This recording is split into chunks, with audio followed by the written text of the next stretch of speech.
अमरनाथ धाम से जुड़ी शिव पार्वती कथा। एक बार देवी पार्वती ने देवों के देव महादेव से पूछा, ऐसा क्यों है कि आप अजर हैं, अमर हैं, लेकिन मुझे हर जन्म के बाद नए स्वरूप में आकर फिर से बरसों तप के बाद आपको प्राप्त करना होता है।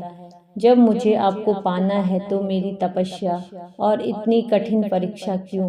आपके कंठ में पड़ी नरमुंड माला और अमर होने के रहस्य क्या हैं? महादेव ने पहले तो देवी पार्वती के उन सवालों का जवाब देना उचित नहीं समझा, लेकिन पत्नी हट के कारण कुछ गूढ़ रहस्य उन्हें बताने पड़े। शिव महापुराण में मृत्यु से लेकर अजर अमर तक के कई प्रसंग हैं, जिनमें एक साधना से जुड़ी अमर कथा बड़ी रोचक है, जिसे भक्तजन अमरत्व की कथा के रूप में जानते हैं।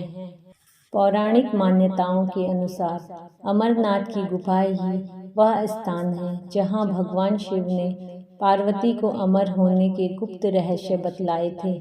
उस दौरान उन दो ज्योतियों के अलावा तीसरा वहां कोई प्राणी नहीं था, न महादेव, न नंदी और न ही उनका नाग, न सिर पे गंगा और न ही गणपति कार्तिकेय। गुप्त स्थान की तलाश में महादेव ने अपने वाहन नंदी को सबसे पहले छोड़ा। नंदी जिस जगह पर छूटा उसे ही पहलगाम कहा जाने लगा। अमरनाथ यात्रा यहीं से शुरू होती है। यहाँ से थोड़ा आगे चलने पर शिवजी ने अपनी जटाओं से चंद्रमा को अलग कर दिया। जिस जगह ऐसा किया वह चंदनवाड़ी कहलाती है। इसके बाद गंगा जी को पंचतरणी में और कंठाभूषण सर्पों को शेषनाग पर छोड़ दिया। इस प्रकार इस पड़ाव का नाम शेषनाग पड़ा। अमरनाथ यात्रा में पहलगाम के बाद अगला पड़ाव है गणेश टॉप। मान्यता है कि इसी स्थान पर महादेव ने पुत्र गणेश को छोड़ा। जगह को महागुणा का पर्वत भी कहते हैं। इसके बाद महादेव ने जहां पिस्सू नामक कीड़ों का त्याग किया वह जगह पिस्सू घाटी है। इस प्रकार महादेव ने अपने पीछे जीवनदायिनी पांचों तत्वों को स्वयं से अलग किया। इसके पश्चात पार्वती संग एक गुफा में महादेव ने प्रवेश किया।